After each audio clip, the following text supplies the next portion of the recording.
you're boarding this train, please take a seat because it's going to be a long ride. Today we are going to be talking about two things, the Krebs cycle and adenosine triphosphate, also known as ATP.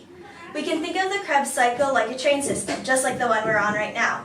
Carbon can represent each cart, and ADPs, NAD+, and FADs can represent the passengers.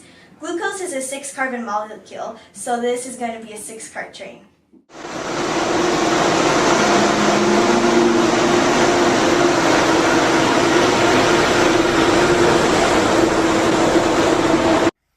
As it starts moving, it hits a tunnel, which represents glycolysis.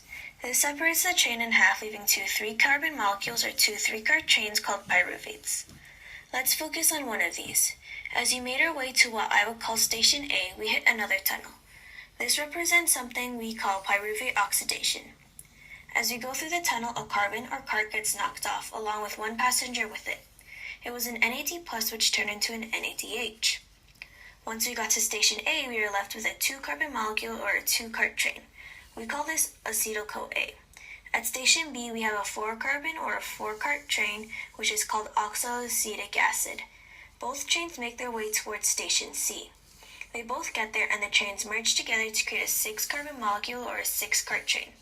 This is called citric acid. As you make the way back towards Station B, 2 carbons or carts get knocked off and we're left with 4. Along with the way, an ADP gets off, turning into an ATP, along with 3 NAD+, which turn into NADHs, as well as an FAD, which turn into an FADH2. When we get back to Station B, we're left with 4-carbon molecule called oxaloacetic acid. The whole cycle then repeats itself, but you have to keep in mind that there are 2 pyruvates, so this happens twice at the same time. So you're probably wondering what ATP is. In a nutshell, ATP is basically the energy that your body has. But there's definitely more to talk about here.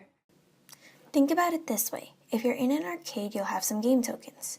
For us, those tokens are ATP. The games that you use the tokens for are the different things that your body uses ATP for. Maybe use a token in a protein that cuts DNA, or maybe one that breaks down food. But when you run out of tokens, it's game over. In conclusion, the Krebs cycle and ATP are extremely important and you can't live without them. Oh, it looks like we arrived at our destination. Maybe we'll meet again someday. Goodbye!